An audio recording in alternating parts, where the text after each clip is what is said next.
నాకు నరకం చూపారు, నన్ను వెంటాడి వేధించారు. ఓపిక ఉన్నంత వరకు భరించాను, కానీ ఇక నా వల్ల కావట్లేదు. అందుకే చనిపోతున్నాను. అమ్మ, నాన్న, నన్ను క్షమించండి. Miss you friends. ఇది హైదరాబాద్ శివారు నార్సింగ్ శ్రీ చైతన్య కాలేజ్ విద్యార్థి సాత్విక్ సూసైడ్ లెటర్లో వాక్యాలు. అక్షరాలకు అందని ఆవేదన ఇది. వాక్యాల్లో వర్ణించలేని వేదన ఇది.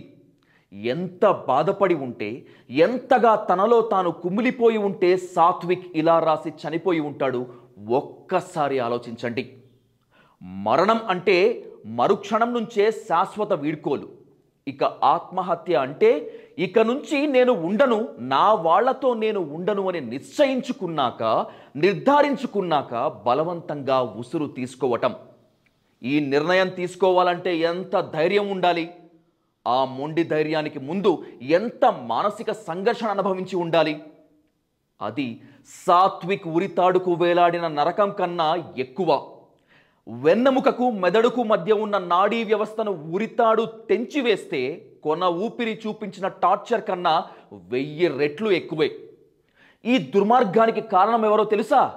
ముమ్మాటికి నార్సింగి శ్రీ చైతన్య కాలేజ్ ప్రొఫెసర్ ఆచార్యతో పాటు principal Krishna Reddy, hostel warden Naresh మాత్రమే.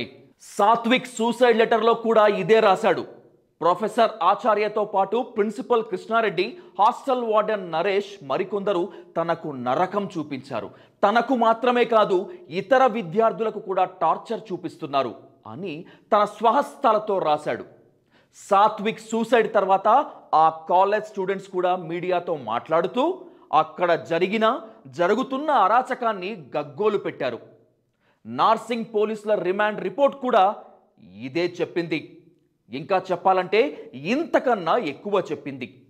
కాలేజీలో వేధింపుల కారణంగానే సాత్విక్ ఆత్మహత్య చేసుకున్నాడని చెబుతోంది నార్సింగ్ పోలీసుల రిమాండ్ రిపోర్ట్. బూతులు తిట్టారు, ఏదో పగ పెంచుకున్నట్లు కొట్టారు. కాలేజ్లో ప్రొఫెసర్ ఆచార్య, ప్రిన్సిపల్ కృష్ణారెడ్డి బూతులు తిడుతూ కొట్టేవారు. హాస్టల్కు పోతే వార్డెన్ నరేష్ వేధించేవాడని రిమాండ్ రిపోర్ట్లో రాశారు నార్సింగ్ పోలీసులు. అయితే ఇందులో నిజాలు ఎన్ని, బయటకు రాని వాస్తవాలు ఎన్ని అని తెలుసుకునేందుకు సాత్విక్ కుటుంబ సభ్యులతో మాట్లాడాము. సాత్విక్ను వేధించిన తీరును వాళ్ళు చెబుతుంటే మాకే కన్నీళ్లు ఆగలేదు. 2 నెలల క్రితమే సాత్విక్కు ప్రొఫెసర్ ఆచార్య, ప్రిన్సిపల్ కృష్ణారెడ్డి కలిసి కొట్టారు. దీంతో తీవ్ర డిప్రెషన్లోకి వెళ్ళిపోయాడు. 15 రోజులు హాస్పిటల్లో ఉంచి ట్రీట్మెంట్ ఇప్పించారు ఫ్యామిలీ మెంబర్స్.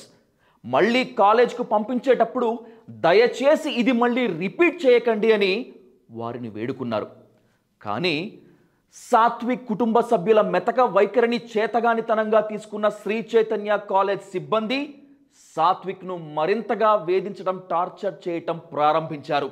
మా ఇంట్లో బాత్రూంలు కడగటానికి కూడా పనికిరాని వాళ్ళురా మీరంతా, మీకు ఇంత చదువులేమిటి, అయినా కొట్టొద్దు తిట్టొద్దు అనటానికి మీరేమైనా మా ఫ్యామిలీ మెంబర్సా అంటూ బూతులు తిడుతూ స్టూడెంట్స్ను వేధిస్తారని, సాత్విక్కు కూడా ఇదే స్థాయిలో నరకం చూపించారని కుటుంబ సభ్యులు కన్నీరు ఇంకిపోయిన కళ్ళతో చెప్పారు.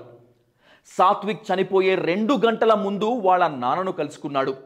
తన గోడు అంతా చెప్పుకున్నాడు. అయినా సరే ఈ 1 సంవత్సరం ఇక్కడ ఉండి తర్వాత వేరే క్యాంపస్కు మారిపోవాలి డాడీ అని చెప్పుకున్నాడు. ఇది తెలుసుకున్న ప్రొఫెసర్ ఆచార్య, ప్రిన్సిపల్ కృష్ణారెడ్డి మళ్ళీ సాత్విక్ను టార్గెట్ చేసి మరీ కొట్టారు. ఇక తట్టుకోలేక ఉరి వేసుకొని ఆత్మహత్య చేసుకున్నాడు పాపం సాత్విక్.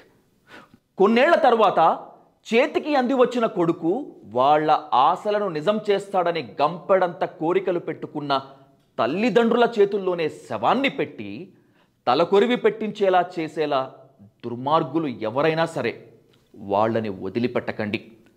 మా బిడ్డకు జరిగిన అన్యాయం మరొకరికి జరగకుండా చూడండి సార్. వికసించి పరిమళించాల్సిన విద్యా కుసుమాలను మధ్యలోనే తుంచేయకండి ప్లీజ్. ఇది సాత్విక్ కుటుంబ సభ్యుల విన్నపం మాత్రమే కాదు, మనసున్న ప్రతి ఒక్కరి నివేదన కూడా.